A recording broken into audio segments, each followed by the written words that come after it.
www.congoconnexiontv.com. Un site nouveau dans un nouveau monde. Contactez-nous au 438 877 4064. Facebook Congo Connexion TV.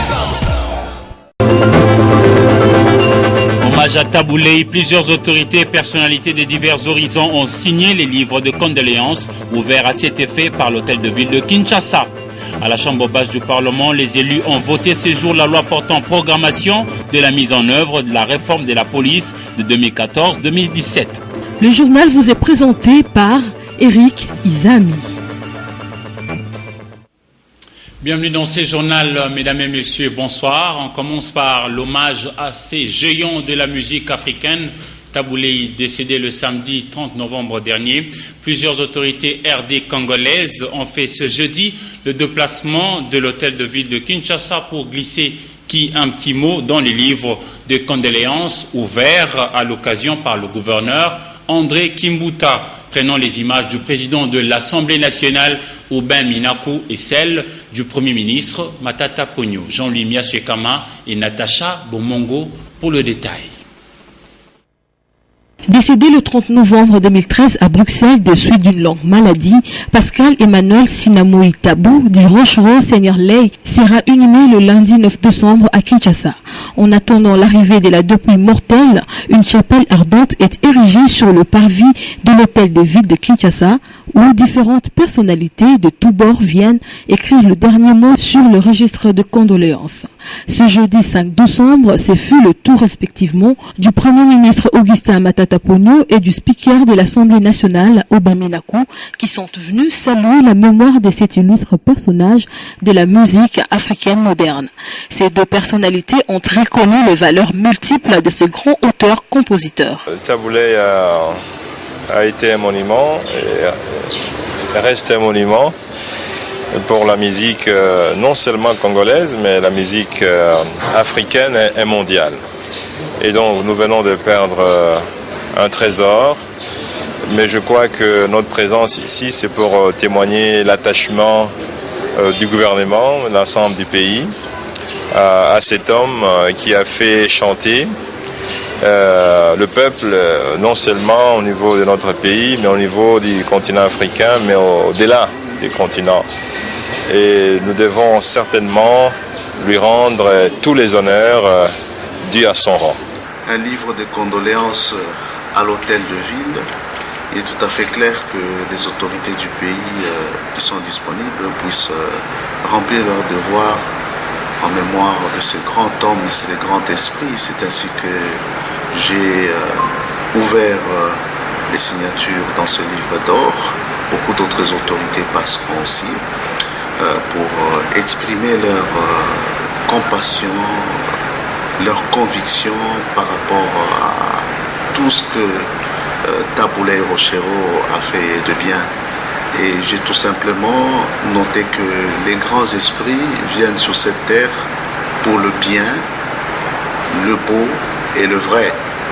Et je suis convaincu que Tabouley fait partie de ces grands esprits parce qu'il a œuvré toute sa vie pour une mélodie de classe, une symphonie harmonieuse, et à travers ses chansons, il s'est battu pour la vérité.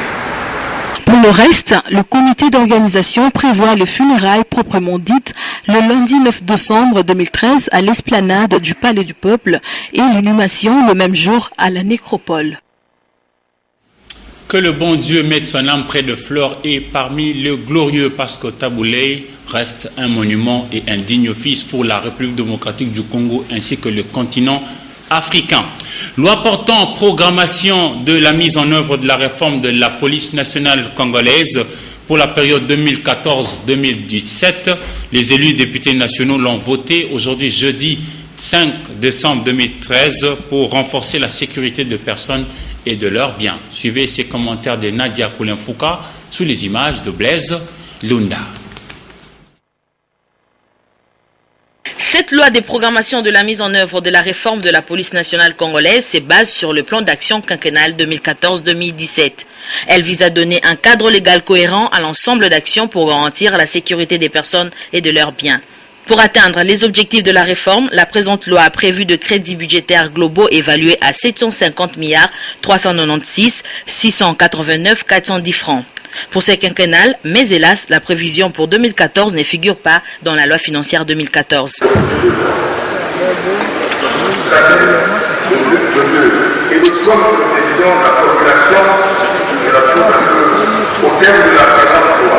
La programmation couvre les actions, les points et les moyens nécessaires à la mise en œuvre de la réforme de la police nationale pour la période 2014 à 2017. Après cette intervention du député national Henri Thomas Lokondo, la plénière a souverainement décidé de fusionner les articles 3 et 4 pour en faire un seul. Cet effort budgétaire ressorti dans la loi représente un investissement important au profit d'une sécurité optimale tant des personnes que de leurs biens, gage du développement économico-social de la RDC.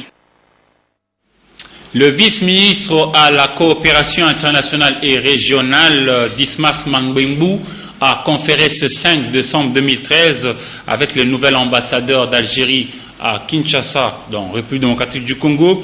Entre autres sujets évoqués, les bourses d'études offertes par Alger aux étudiants du Congo Kinshasa, Patricia Amouli et Mathieu Ngadipovi.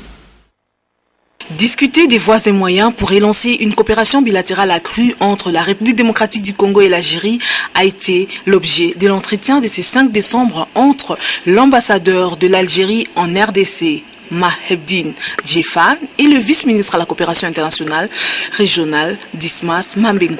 Donc j'ai évoqué avec lui la qualité des relations entre l'Algérie et la RDC qui sont excellentes, mais qui gagneraient à être encore développées davantage. Je lui ai dit la disponibilité de l'Algérie à faire de tout, de mettre tout en œuvre pour porter ces relations à un niveau qui reflète l'importance de nos deux pays sur le plan continental et international. Nous avons surtout évoqué les bourses d'études que l'Algérie met à la disposition de la RDC. Je lui ai dit que l'Algérie est prête à diversifier la coopération et que nous sommes à l'écoute de toute proposition qui nous viendra de la République démocratique du Congo. Notre gouvernement est prêt à étudier ces propositions et à travailler main dans la main avec les autorités de la RDC pour développer la coopération entre nos deux pays. Les deux personnalités ont aussi évoqué les questions d'actualité du pays et les questions d'intérêt commun. Journée nationale de l'arbre, la faculté de sciences de l'environnement de l'Université pédagogique nationale UPN a organisé ce jeudi 5 décembre une conférence autour de cet être vivant qu'est l'arbre. Thème choisi, l'action pour la protection de la santé humaine, animale et végétale. Mais toujours par rapport à l'arbre, la rédaction d'Antenne A s'est penchée notamment sur le vertu d'un arbre qui est souvent ici dans nos parcelles à Kinshasa comme dans le reste du pays. L'on parle du papayer. Suivez ce commentaire signé pour vous par Patricia Bassois.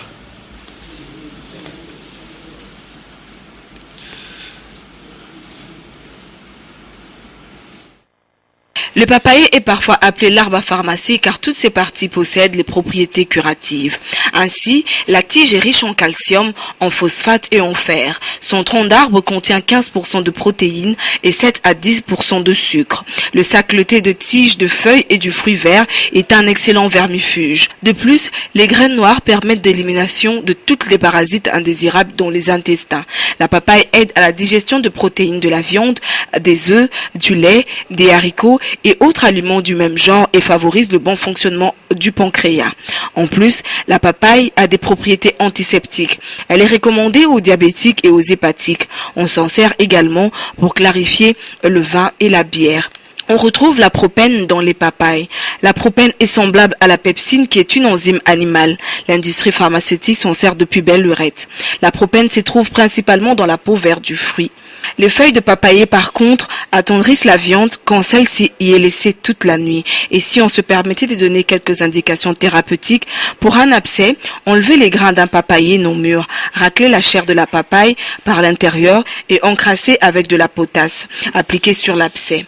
Pour un accouchement difficile, il suffit de manger un morceau de racine de papayer, mal bien lavé, plus du sel. Voilà, nous venons donc de vous présenter le vertu du papayer. Cet arbre essentiel qui nous accompagne tout le long de notre vie. Alors, il est essentiel d'en prendre soin lorsqu'il est dans votre potager.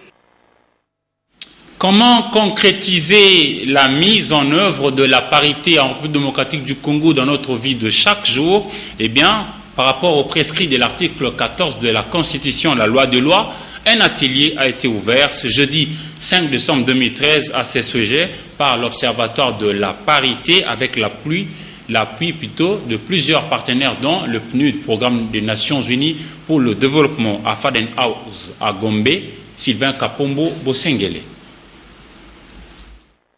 Stimuler la mise en œuvre effective de l'article 14 de la Constitution de la RDC qui stipule que la femme a droit à une représentation équitable au sein des institutions nationales, provinciales et locales. Tel est le but poursuivi par les organisateurs de cet atelier d'élaboration des stratégies pour la campagne appliquée au plaidoyer pour le vote du projet de loi sur la parité. L'état des lieux de la parité est vraiment déplorable par rapport à la participation politique de la femme. On a eu à évaluer les deux processus que nous avons eu à organiser dans notre pays. Les femmes ne dépassent pas plus de 10%. Et que nous osons croire qu'avec la loi de mise en œuvre de la parité et l'engagement que le président de la République a eu à prendre lors de son discours État de la Nation, qu'on va commencer ne fût-ce que par les 30% qui est prôné dans la loi de mise en œuvre. Et heureusement, cette campagne arrive à point nommé. Ça va nous permettre de quitter les 30% qui est déjà un acquis pour nous, les femmes actuellement, d'aller vers 50%. À en croire Espérance Mawanzo, directrice de la campagne 30% vers la parité, cette lutte fait partie du discours du chef de l'État à la clôture des assises des concertations nationales. Lesquels discours avaient accordé le quota de 30% à la représentativité de la femme dans toutes les institutions du pays. Bien que dans notre constitution, la femme a une place, dans son article 14, a une place équitable, et chose qui n'est pas faite, et que le Sénat avait pu voter la loi de 30% pour que la femme puisse être représentée dans toutes les institutions. Alors nous, on avait saisi l'occasion pour lancer la campagne 30%. Et en associant d'autres organisations, d'autres partenaires, on a vu, est-ce qu'il faut seulement se limiter au niveau des 30%? Pourquoi pas aller vers la Constitution qui parle de 50%? Les souhaits des participants restent de voir à l'issue des travaux la présence systématique des hommes et des femmes travaillant dans une proportion équitable pour le développement intégral et l'avenir du peuple congolais. Il s'est clôturé mercredi 4 décembre 2013 à l'hôtel Cabinda Center dans la commune de Lingwala, l'atelier national de médias sur la convention collective et le défi de développement de médias en République démocratique du Congo.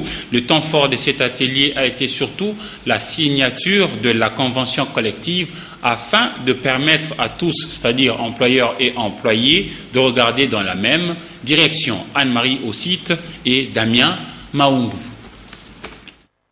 Sortir la presse congolaise des chantiers bâtis et de la situation catastrophique dans laquelle elle baigne actuellement, tel est l'objectif poursuivi par la Fondation Friedrich Ebert et le syndicat national de professionnels de la presse pour bâtir ensemble une presse véritablement indépendante et de qualité. C'est ici aussi les lieux et l'occasion d'interpeller le législateur congolais, les élus du peuple qui sont censés nous représenter et se battre pour nous, de ne pas continuer à rester sourd aux demandes pressantes de la profession, de voir le presse être décriminalisé et la loi favorisant l'accès à l'information plurielle être votée et appliquée.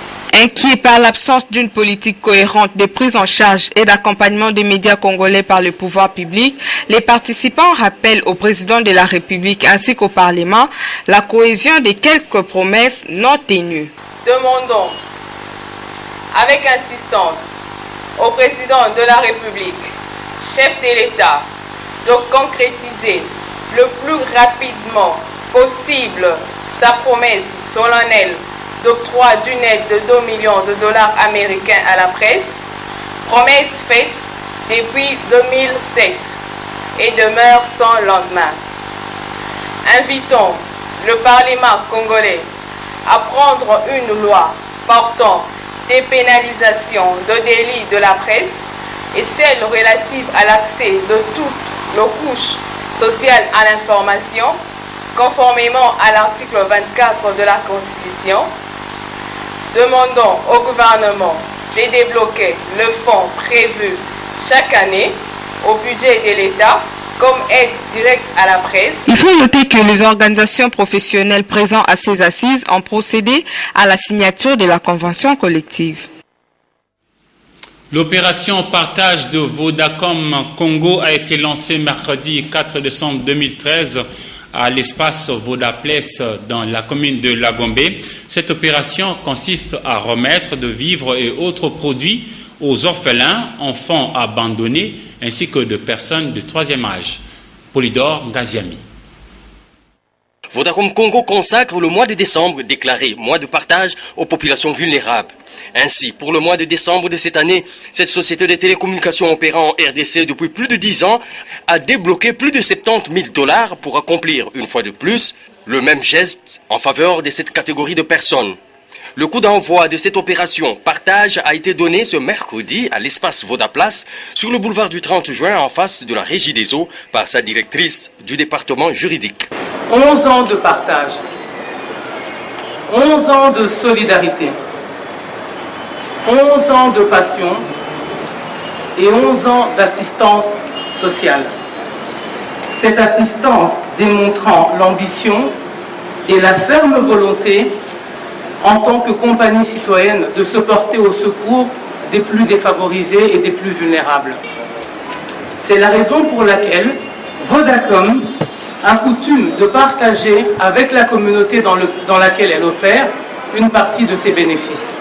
Le geste est allé droit au cœur des bénéficiaires qui ont pris part à la cérémonie de remise symbolique. C'est la marque d'une assistance aux orphelins et des enfants abandonnés que Vodacom ne cesse de la faire chaque année. Nous remercions Vodacom Congo, merci. Ce don, qui entre dans la ligne droite de la politique sociale de Vodacom Congo, est une initiative louable, a fait savoir le ministre provincial Kabouikou, qui a du reste réceptionné symboliquement le premier don. C'est à ce sujet, en nous ralliant à ceux qui considèrent décembre comme un mois de partage et d'amour, que nous louons l'initiative de Vodacom Congo, qui a pris la noble décision de porter un regard d'amour sur les orphelins, les enfants malades, les personnes de troisième âge. Après la remise symbolique, les équipes de Vodacom Congo sont descendues sur les terrains pour remettre le riz, le savon, l'huile, le haricot et autres vivres aux bénéficiaires, parmi lesquels la pédiatrie de Kalimbelembe. Un geste qui n'a pas manqué de susciter la gratitude des bénéficiaires. Franchement, nous, autorités de l'hôpital, nous ferons un effort pour que ça arrive aux destinataires, qui sont donc les patients. Chaque vendredi, il y aura des descentes sur le terrain qui seront effectuées dans le cadre de l'opération Partage. La toute prochaine, c'est celle de vendredi prochain. En sport, la 7e journée du championnat des ententes urbaines de football de Kinshasa a vécu et la saison sportive 2013-2014 s'annonce rude pour le club. On fait le point avec Ndaye Ilambwechi sur les images de Damien Maungu. Dans les ententes urbaines de football de Kinshasa, les championnats se poursuivent normalement. Les équipes se battent bec et ongle pour se positionner à la mi-saison. Les chocs de la 7e journée, à Lefkin Lipopo en première division, Arc-en-Ciel a battu Monofoot sur la marque de 3-0. Pour marquer cette 7e journée du championnat et bien conserver les archives de son entité, le président Timothée Minayami a remis un lot d'équipements informatiques au secrétariat exécutif de Lipopo. Il pourra ainsi travailler dans les bonnes conditions. Modernisation oblige. Moi, je crois que c'est dans le souci de l'encadrement de la jeunesse qui nous a poussé à poser cet acte, et surtout par rapport à la modernisation que le président de la République nous a demandé. On a voulu informatiser notre entité et surtout par rapport aux réalités de l'informatique qui domine à ce moment le monde. C'est pourquoi on a voulu mettre l'entente du propos à la page. Les récipiendaires n'ont pas caché leur satisfaction. Nous sommes très ravis de l'acte que vient de poser Monsieur le Président Timothée Menahem. Il vient de nous doter d'un équipement pimpant neuf informatique. Et nous attendons aussi les gens de bonne volonté qui sont prêts à venir nous aider aussi pour les gestes que vient de poser Monsieur le Président.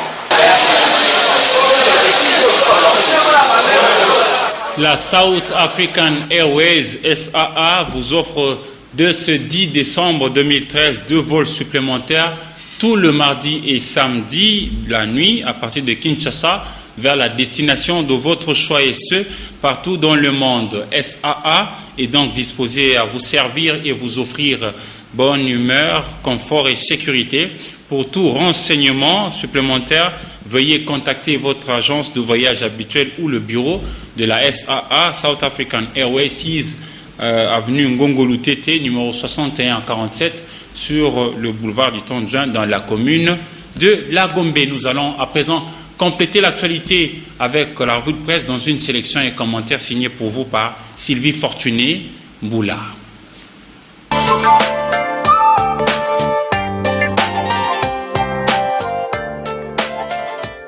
Bonsoir. Joseph Kabila promet la foudre aux traîtres et aux indisciplinés, note le palmarès.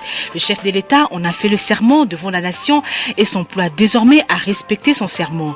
Ainsi, à la faveur de son historique tournée à l'Est, particulièrement dans les territoires libérés, Joseph Kabila a tenu à consolider les bases d'une nouvelle armée, celle qui ne reculera plus devant l'ennemi.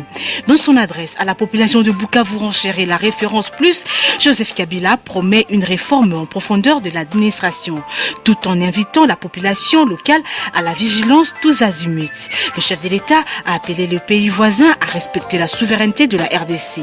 Je cite, la défense demeure la priorité de priorité. Kabila, face à ses promesses, s'exclame la prospérité. Après la tournée qu'il a effectuée dans les 3 provinces de l'Est du pays, Kabila est rentré à Kinshasa, où ici, ce sont les politiques qui l'attendent d'un pied ferme pour la suite de ses promesses du 23 octobre dernier, en marge de la clôture de concertation nationale.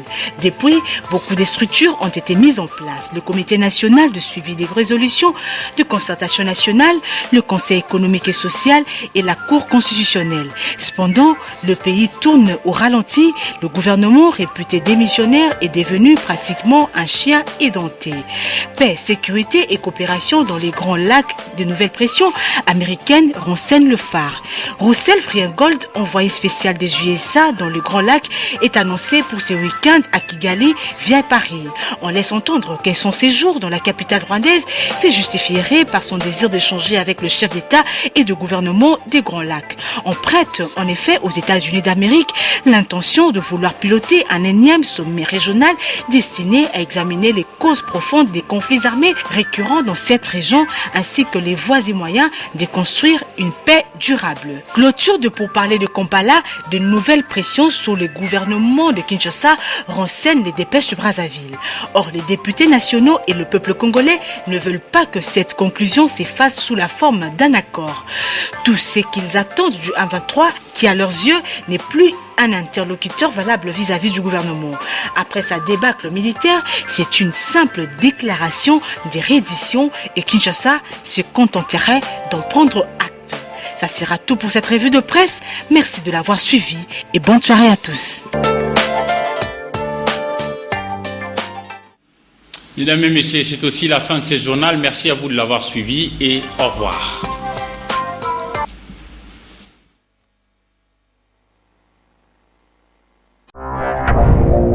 www.congoconnexiontv.com. Un site nouveau dans un nouveau monde. Contactez-nous au 438 877 4064. Facebook Congo Connexion TV.